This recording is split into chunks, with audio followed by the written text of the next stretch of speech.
আচ্ছা, আজকে আমরা পড়ছি উইংসের পার্ট 2। পার্ট 2 কী পড়বো দেখো, পেজ নাম্বারটা মনে রাখবে।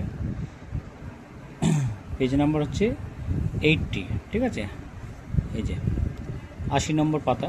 তাহলে 80 নম্বর পাতাতে আজকে যেটা মেনলি আমাদের পড়তে হবে, রেগুলার ভার্ব আর ইররেগুলার ভার্ব। ভার্ব মানে কি? ভার্ব মানে হচ্ছে কাজ, ক্রিয়া যেটা।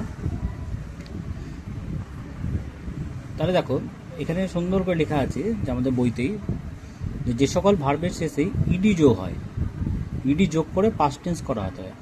তাহলে আমরা অলরেডি প্রেজেন্টের পাস্ট ফর্ম কী হয়, কীভাবে করতে হয়, এগুলো আমরা জানি, শিখে রেখেছি। তাহলে ভার্বও আমরা মোটামুটি পড়া হয়েছে আমাদের।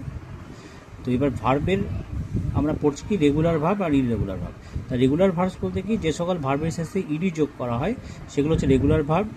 আর ইডি যোগ করা হবে না, মানে যে সকল ভার্ব প্রেজেন্ট ফর্মে লেটার চেঞ্জ করে পাস্ট টেন্স করে, তাহলে হচ্ছে ইররেগুলার ভার্ব। ব্যাপারটা কি, মানে সিম্পল যদি আমরা মনে রাখতে চাই, যে ইডি যোগ করে যে ভার্বগুলো আমরা পাবো সেগুলো হচ্ছে তোমার রেগুলার ভার্ব। আর যে ভার্বগুলোর ইডি যোগ না করে অন্যভাবে পাস্ট ফর্ম হয়েছে সেগুলো হচ্ছে রেগুলার ভার্ব, সেগুলো হচ্ছে ইররেগুলার ভার্ব। তার ব্যাপারটা কি, যেমন ধরো এখানে একটা এক্সাম্পল দেওয়া হয়েছে, অ্যাটাক। অ্যাটাক মানে কি? আক্রমণ। তাহলে অ্যাটাক হচ্ছে প্রেজেন্ট ফর্ম, এর পাস্ট ফর্ম হচ্ছে কি? অ্যাটাকড। তাহলে দেখো ইডি যোগ হয়ে গেল এখানে, তাই না?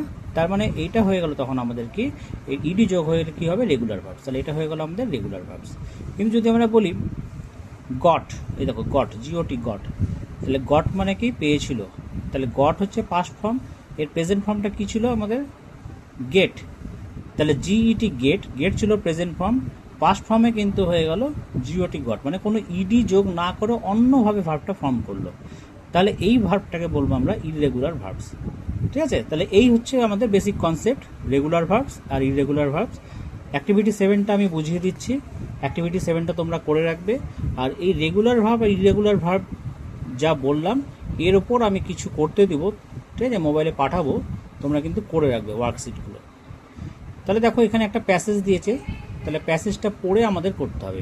প্যাসেজ রিডিং কিন্তু তোমাদের করতে হবে, রিডিং পড়া অভ্যাস এখন থেকে করতে হবে। বলেছে তিস্তা ইজ প্রমোটেড, হ্যাঁ, প্রমোটেড মানে কি? উত্তীর্ণ হওয়া, মানে পাস করেছিল, টু ক্লাস 2 দিস ইয়ার, এবছর ক্লাস 2-এ পাস করেছিল।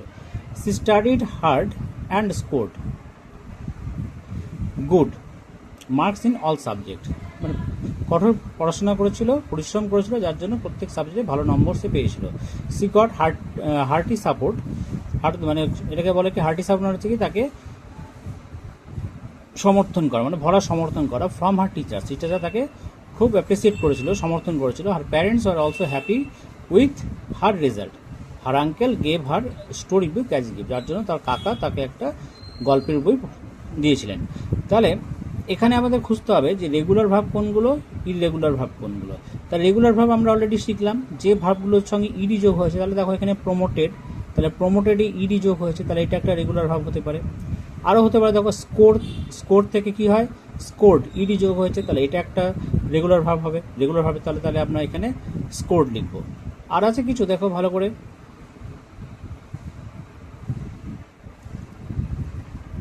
স্টাডিড, স্টাডি থেকে স্টাডি দেখো ইডি যোগ হয়েছে, এটাকেও তুমি রেগুলার ভাবে রাখতে পারো। ইররেগুলার ভার্ব কোনগুলো? যেমন এখানে দেখো গট লিখে দিয়েছে, যে গট কোনো ইডি যোগ না করে ভার্বটা তৈরি হয়েছে, তাহলে এটা হচ্ছে তোমার ইররেগুলার ভার্ব। আরেকটা দেখো গেভ, এই যে গেভ, তাহলে গেভটা হচ্ছে প্রেজেন্ট ফর্ম, এই গেভটা হচ্ছে পাস্ট ফর্ম। তাহলে গেভের প্রেজেন্ট ফর্ম কি ছিল? Give, GIV, give. তাহলে গেভ যে তৈরি হলো এই ভার্বটা, এটা কিন্তু ইররেগুলার ভার্ব। তাহলে বোঝা গেছে আজকে আমরা শিখলাম তাহলে কি রেগুলার ভার্ব আর ইররেগুলার ভার্ব কি জিনিস, কিভাবে আমাদের পরীক্ষায় করতে হবে, আর কীরকম কোশ্চেন আসতে পারে। এরকম প্যাসেজ রিলেটেডও আমরা কোশ্চেন দিতে পারি, তার জন্য রিডিং পড়া সবাই একটু অভ্যাস করো।